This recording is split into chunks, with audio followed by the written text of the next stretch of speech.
Vou pegar no capítulo 17, continuando, hein? A segunda viagem de Paulo, em Atos.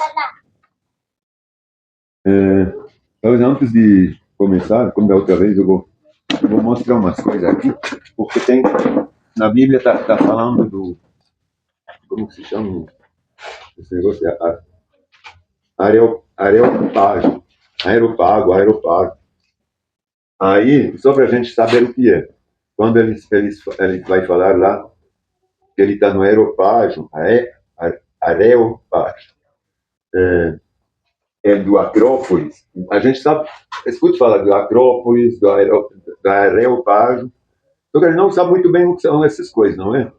Então, eu pesquisei, o aeropágio, onde tem um tipo de um tribunal, em Atenas, ele vai para Atenas nesse capítulo, é um rochedo, né? É simplesmente um rochedo.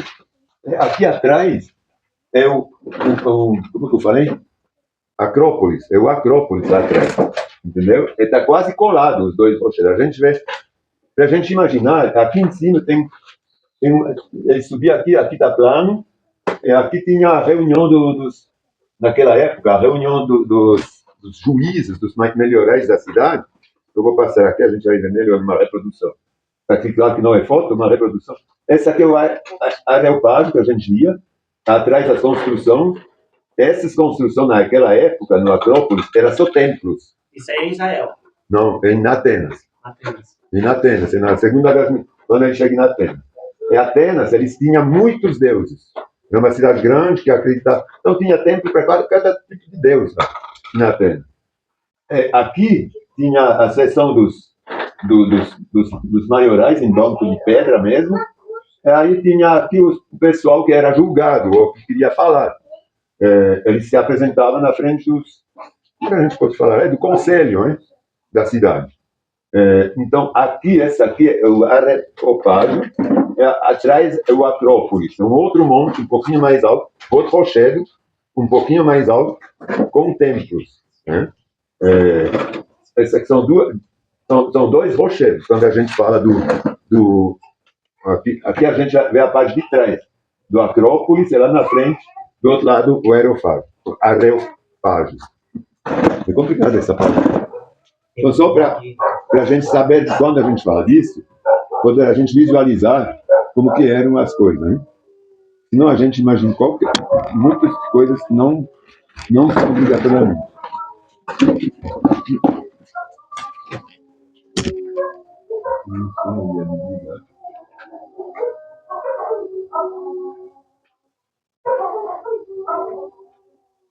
Vamos ver se vai funcionar. Pronto, então vamos continuar então no 17. Eu vou só recapitular. A gente lembra que o Silas e Paulo saíram então da cidade de onde que eles estavam? Acho que era Damasco? Não, era onde tinha a Lídia lá. Qual cidade que era? É Filipe, hein? Onde tinha a Lídia. Então, eles saíram de lá.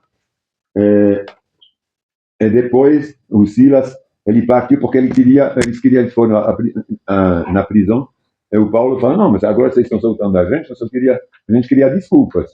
Porque publicamente vocês nos açoitaram, agora vocês sabem que a gente é cidadão romano, aí vocês falam da gente ir embora, mas vocês têm que se desculpar. É isso que ele estava falando lá nos últimos... na Macedônia ele chegou agora. Não, ele já estava. Ele estava em Filipos. Está lá na Macedônia. Já está na parte grega da Europa. Quando a Lídia, vocês lembram que eles encontraram a mulher que se converteu, lá junto com outras mulheres, que vendia tecido, púrpura. Essa aqui foi, na verdade, a Lídia foi a primeira convertida na Europa. Se converteu na Europa, porque eles tinham chegado de Troade, que ainda era na Ásia. Aí encontraram lá em Troado o Lucas, que viajou com eles para Filipe. O Lucas agora ficou em Filipos. Não está escrito, mas todo mundo imagina que ele ficou em Filipos, porque ele não é mais mencionado depois nas outras viagens. Ele só é mais mencionado na terceira viagem de Paulo, quando ele volta para Filipe, ele encontra de novo o Lucas lá. Então, a gente imagina que ele viajou com Timóteo, Silas e Paulo, só de Troada até Filipe. Porque ele ficou em Filipe, depois de lá, então Paulo e Silas, junto com Timóteo, passaram viajando para as outras cidades. Então vamos continuar, hein? Então Paulo e Silas passaram pelas cidades de Anfípolis e Apolônia e chegaram a Tessalônica, onde havia uma sinagoga judíaca. Então, aqui, agora essa viagem é a mais rica, a terceira viagem, onde eles abrem todas essas igrejas, tem depois as cartas aos Tessalonicenses, todas essas novas igrejas, né? aos Filipenses, de Filipe.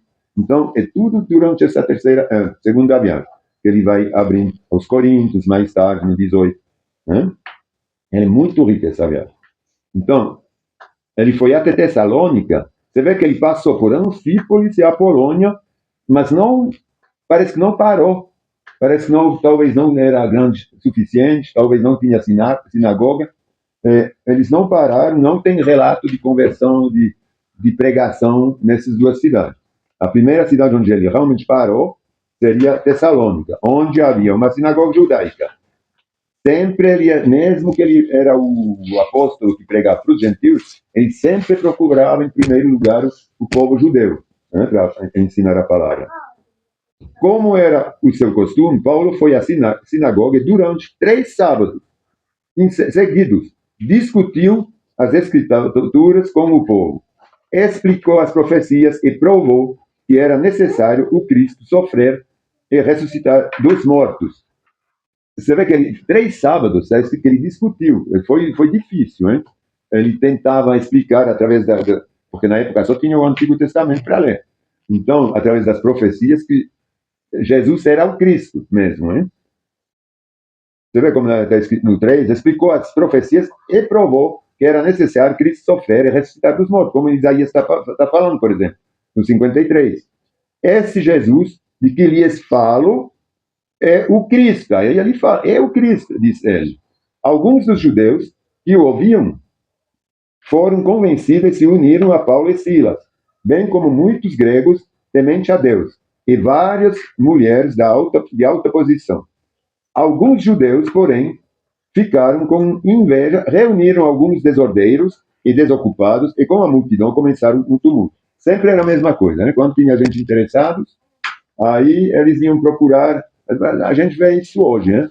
Eles vão procurar uns infiltrados, começa a semear a bagunça. Então, alguns judeus, porém, ficaram com inveja, então esses que ficaram com inveja reuniram alguns desordeiros, desocupados, e com a multidão começaram um tumulto.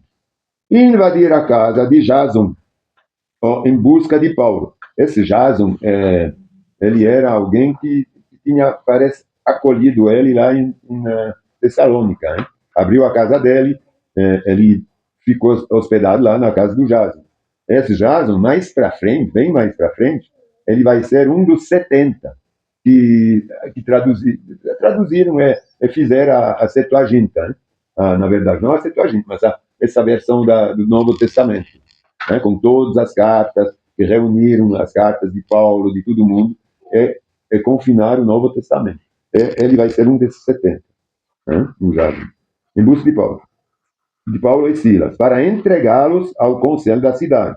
Mas, como não os encontraram, arrastaram para fora Jason e alguns outros irmãos, e os levaram diante do conselho. Gritavam: aqueles que têm causado transtorno no mundo todo agora estão aqui perturbando nossa cidade. E Jason os recebeu em sua casa. Você vê que eles levaram o Jason, que não tinha nada a ver, na verdade. Ele só tinha aberto a casa dele, mas como eles não encontraram o Paulo e o Silas, então eles já levaram, tinha que trazer, culpar né? Culpar o Jason. O Jason. São todos culpados de traição contra César, pois afirmam que existe um outro rei, um tal de Jesus. Porque quem era imperador, rei, era o César. Aí, como eles pegaram a desculpa, é óbvio que quando ele explicava, ele nunca falou que Jesus era rei, que César não valia mais nada, que ele não era mais imperador. Mas ele deturpava tudo. Hein? Ao ouvir isso, o povo da cidade e o conselho se agitaram. Então, os oficiais obrigaram Jason e os outros irmãos a pagar fiança e depois os soltaram. Como não tinha o Paulo, eles não tiveram como condenar o Paulo, então eles fizeram, falaram, não, tudo bem, então não foi você que fez o tumulto, você só está acolhendo ele, então vocês pagam uma caução, eles queriam dinheiro. Nada mudou, né? Nada mudou. Eles obrigaram todo mundo a pagar uma fiança em dinheiro e soltaram. Né? Ao anoitecer, os irmãos enviaram Paulo e Silas a Bereia. Bereia bem no mar, um pouquinho ao lado, uns 70 quilômetros de Atenas. Então, quando depois voltaram para cá, falaram para Paulo, que eles não tinham encontrado, disseram, oh, vão embora, que eles estão atrás de vocês. Então, mandaram eles a Bereia. Que é no litoral. Quando lá chegaram, foram à sinagoga judaica, de novo, mesma coisa, judaica. Os judeus que moravam em Bereia tinham a mente mais aberta que os de Tessalônica e ouviram a mensagem de Paulo com grande interesse. Você vê que em Tessalônica ele não convenceu ninguém. Só uns que já tinham ouvido falar da palavra, que foi o Jason, que já tinha acolhido ele na casa dele. Mas ele não conseguiu, pelo menos dentro dos judeus, converter ninguém. Assim, eles não se deixaram, eles não abriram o coração, né? Agora, é por isso que quando a gente pensa, Tessalônica depois foi uma igreja grande. Ela se desenvolveu sem ele depois, né? Através de Jason, os irmãos. Às vezes a gente não precisa estar presente, é só semear, né? Porque lá se desenvolveu depois muito bem. Ele só mandou cartas depois. Ouviram a mensagem. A mensagem de Paulo com grande interesse. Todos os dias examinavam as escrituras para ver se Paulo e Silas ensinavam a verdade. Porque, como ele tinha falado, ele explicava as profecias de Isaías, de todos os profetas, né? Para explicar que Jesus agora já tinha vindo, que era o Cristo, que morreu, ressuscitou. Então, eles examinavam, é o que a gente estava falando agora. Antes do culto, a gente falava, a gente precisa examinar e conhecer as escrituras. Né? Isso eles já faziam lá, para ver, para a gente saber, será que esse tal de pastor, ele fala a verdade? Tem que saber, tem que conhecer. Como resultado, muitos judeus creram, aí sim, assim como vários gregos de alta posição, gentios, tanto homens como mulheres. Mas, quando os judeus da Tessalônica souberam que Paulo estava pregando a palavra de Deus em Bereia, foram até lá e criaram um alvoroço. Aí demorou um pouquinho, já ficaram sabendo, ele foi para Bereia, e lá ele já está fazendo a mesma coisa que ele fez aqui, que lá ele não tinha conseguido nada, hein, em Tessalônica. Os irmãos agiram de imediato e enviaram Paulo para o litoral, enquanto Silas e Timóteo permaneceram na cidade. Os que acompanharam Paulo o levaram até Atenas e depois voltaram a Bereia com instrução para Silas e Timóteo irem ao encontro dele o mais depressa possível. Então, quando eles souberam disso, os irmãos acompanharam Paulo longe da cidade, saiu de Bereia, eles já levaram ele para a próxima cidade, que era Atenas. Era muito grande, a maior cidade de lá. Aí, quando eles chegaram em Atenas, o Paulo falou para esses irmãos que acompanharam ele, falam, quando vocês voltam lá, falam então agora para Timóteo e Silas virem encontrar, que ele ficou sozinho. Talvez com os irmãos, que não estão mencionando, mas ficou mais sozinho mesmo. Então ele falou, não, quando vocês voltam, então falam para eles vir depressa me encontrar. Aí, enquanto Paulo esperava por eles em Atenas, ficou muito indignado ao ver ídolos por toda a cidade. É isso que eu estava falando. Atenas tinha templos bem idólatras, para tudo qualquer tipo de Deus. Por isso, ia à sinagoga debater com os judeus e com os gentios temente a Deus e falava diariamente na praça pública a todos que ali estavam. Paulo também debateu com alguns dos filósofos epicureus e estoicos. Os epicureus eram esses que falam, não, a gente tem que aproveitar da vida, tem que viver sempre feliz. E os estoicos eram os contrários. Não, a gente tem que ter o menos possível, ter uma vida muito rigorosa, estrita. Tudo que dá prazer é ruim. Então, quando a gente vive duramente, é assim que a gente está começando a ter sabedoria. Então, eram duas filosofias opostas, né? Mas elas eram predominantes na Grécia naquela época. Quando eles falam de Jesus e da ressurreição, eles perguntaram: o que essa tagarela está querendo dizer? Ele estava tirando barato dele, né? Ah, tem gente que ressuscita? Outros disseram: parece que está falando de Deus estrangeiros. É, eles não conheciam mesmo o Deus. Então levaram Paulo ao conselho, em certa tradução, talvez na tua está escrito justamente Areópago, né? Que é justamente esse rochedo, ao conselho da cidade, e disseram: pode nos dizer que novo ensino é esse na frente dos melhorais, né? Você diz coisas um tanto estranhas e queremos saber o que significa. Convém explicar que os atenienses, bem como os estrangeiros que viviam em Atenas, pareciam não fazer outra coisa senão discutir as últimas novidades. Era tudo um bando de fofoqueiros, na verdade. Um fofocava sobre as coisas do outro. Hein? Eles não tinham nada outro a fazer senão discutir as últimas novidades. Então Paulo se levantou diante do conselho, no Areopago, e assim se dirigiu a seus membros. Homem de Atenas, vejo que em todos os aspectos vocês são muito religiosos, pois enquanto andava pela cidade, reparei em seus diversos altares. Um deles trazia a seguinte inscrição: ao Deus desconhecido. Ele estava vendo que lá tinha cheio de deuses, ele se aproveitou porque tinha um altar que estava escrito: esse altar é o Deus desconhecido. Aí, esse Deus que vocês adorem, sem conhecer, é exatamente aquele que eu lhes falo. Aí ele falou: não, você tem um Deus lá desconhecido que vocês estão adorando. Vocês nem sabem, mas eu vou lhe explicar quem é esse Deus desconhecido. Aí ele falou: ele é o Deus que fez o mundo e tudo que nele há, uma vez que é Senhor dos céus e da terra. Não habita em templos feitos por homens, e não é servido por mãos humanas, pois não necessita de coisa alguma. É por isso, todos os outros deuses, quando ele fala isso, não é feito de mãos humanas, porque era tudo ídolo, feito, esculpido, coisa assim, feito de mãos humanas. Porque o homem não precisa dar nada para esses ídolos.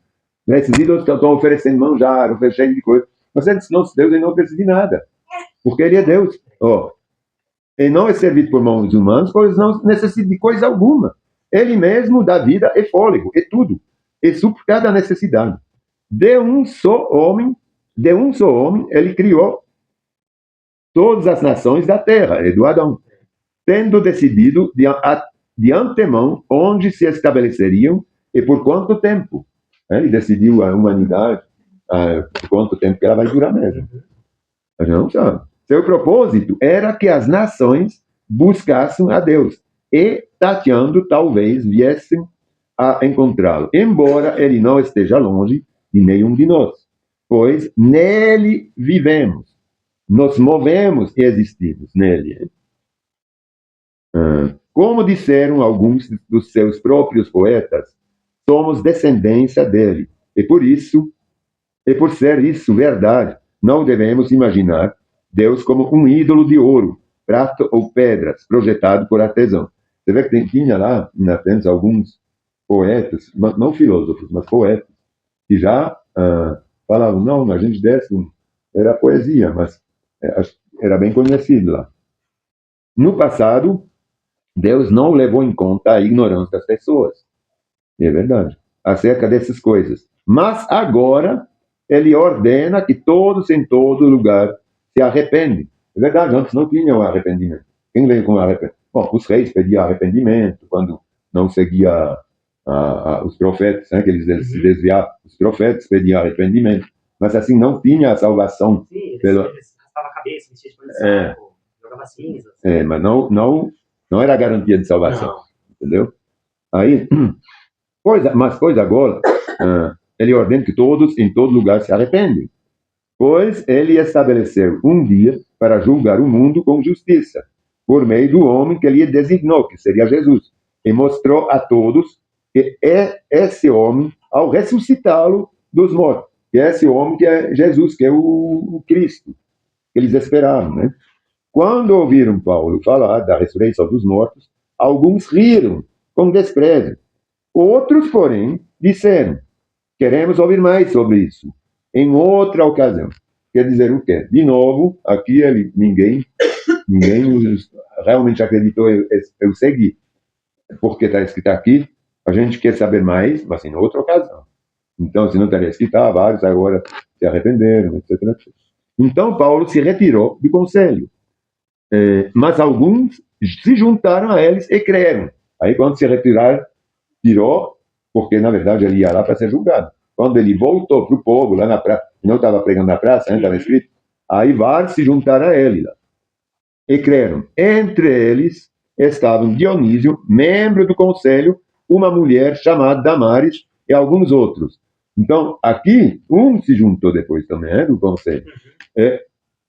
A mulher, talvez a mulher dele, não sei quem é essa Damares, não me lembro. Eu sei que parece que ela abriu a casa dela também depois. Não sei, não me lembro. E alguns outros. A gente já acabou o 17 aqui. Vamos continuar, né? Algum tempo depois, porque aqui é interessante, o 18 ele chega em Corinto. Algum tempo depois, Paulo deixou Atenas e foi para Corinto. Ali encontrou um judeu chamado Aquila, natural do Ponto, que havia chegado recentemente da Itália com sua esposa, Priscila, depois que Cláudio César expulsou todos os judeus de Roma. Quando teve a persecução até na Itália, de todos os que não eram romanos, eram judeus, ele expulsou todo mundo. Eles queimaram, a gente tem coisa com Nero, depois queimou até cristãos, coisa assim. Não sei se é lenda, mas tem Cláudio César expulsou todos os judeus de Roma. Paulo foi morar e trabalhar com eles, pois eram fabricantes de tenda como ele. Eles também faziam couro, né? Ele fazia tenda e tanava, como a gente fala? Tanava, como é que a gente fala do couro quando a gente deixa ele bem macio? Curtia. Então, eles curtiam couro também, o Paulo, além de fazer tenda.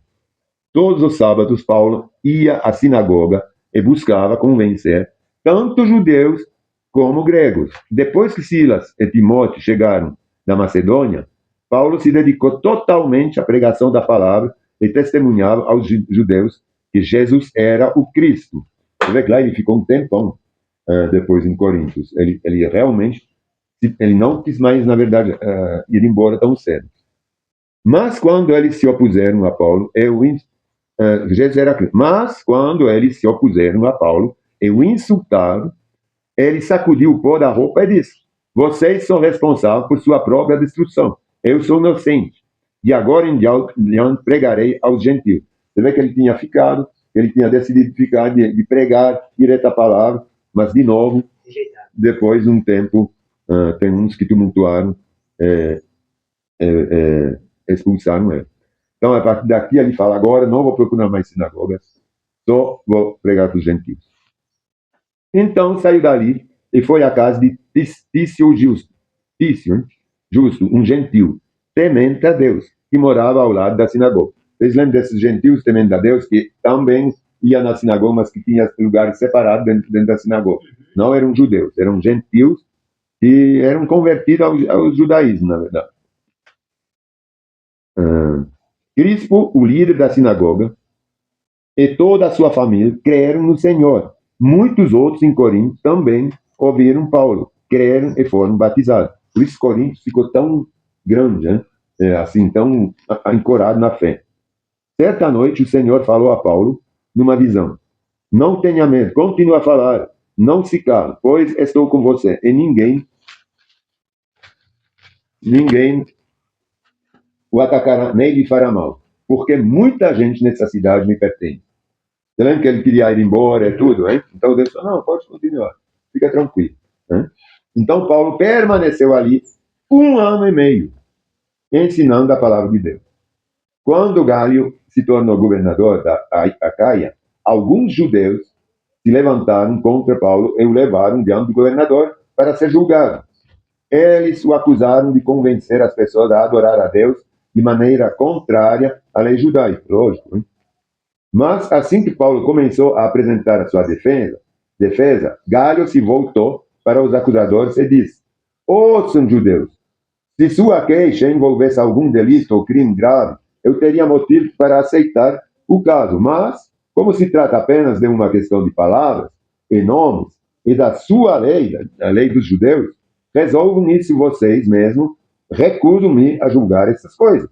Eu os expulsou do tribunal. Aí, esse aqui lembra muito bem o julgamento de Cristo, hein? Quando o Pôncio Pilatos e vários... Não, então, é lei de vocês que se responsabilizem, porque isso não tem nada a ver com a lei romana. Vocês estão mesmo falando que ele está transgredindo, mas não a lei romana. Para mim, ele não causou delito. Então, só palavra, ele pode falar o que ele quer.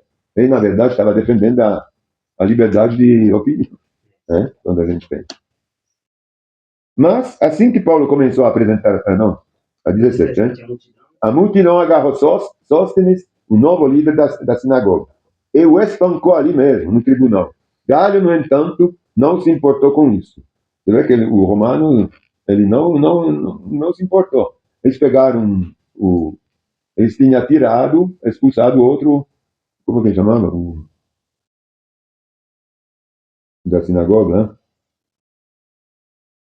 Enfim, eles tinham trocado ele, aí pegaram o Sóstenes, o novo líder da sinagoga, o espancou ali mesmo no tribunal. Galho, no entanto, não se importou, porque ele não tinha conseguido nada. Hein?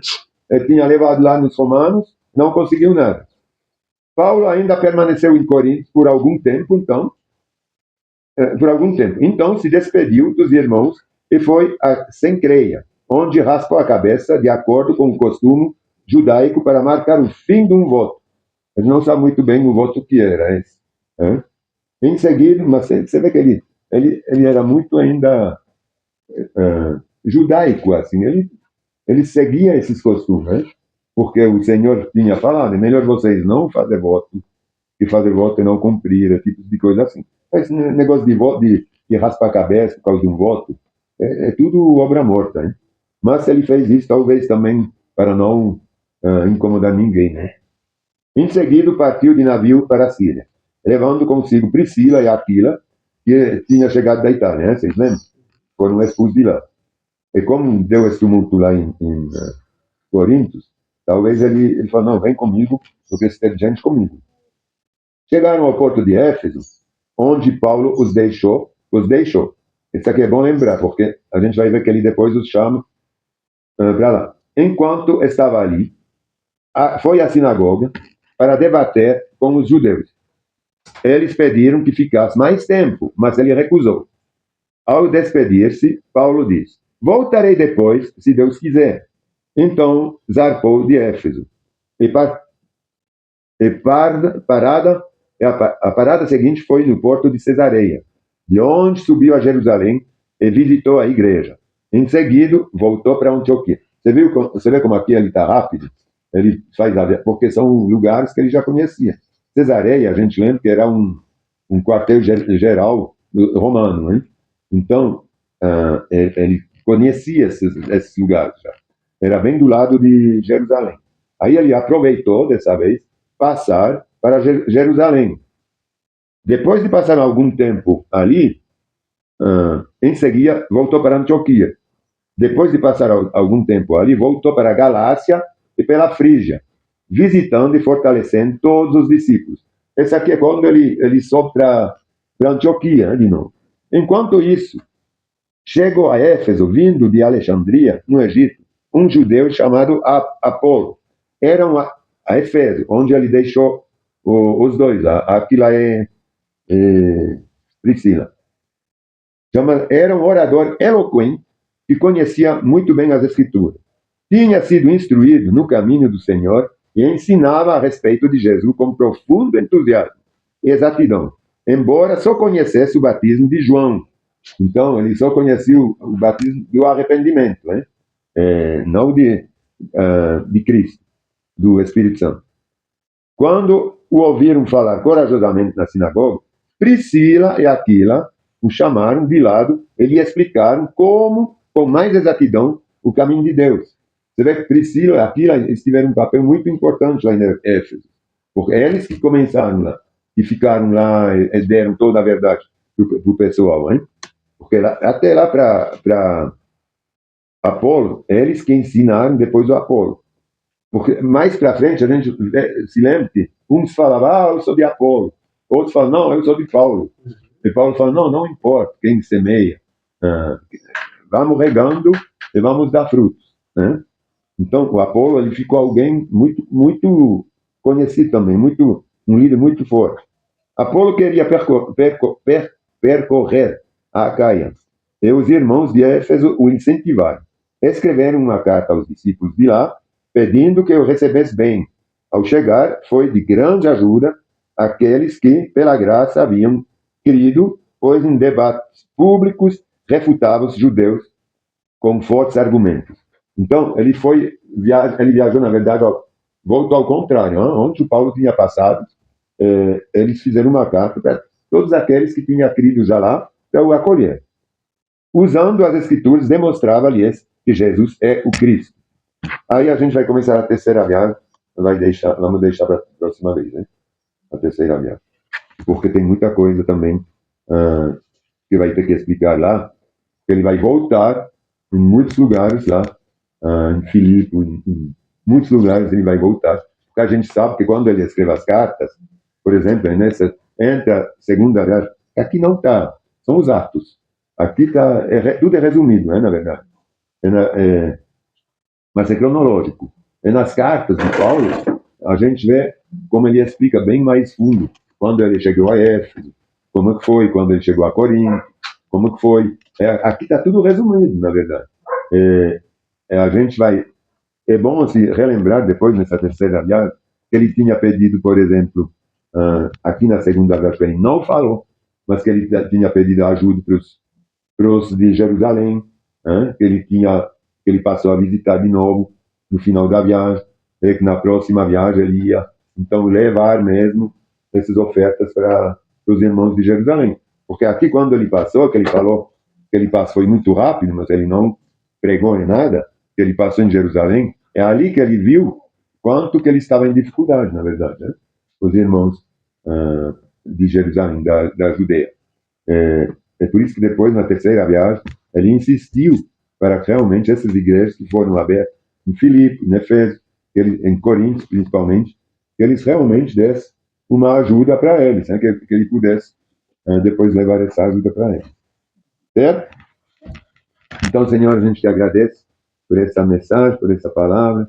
A gente te agradece porque o Senhor é realmente tudo poderoso. É maravilhoso.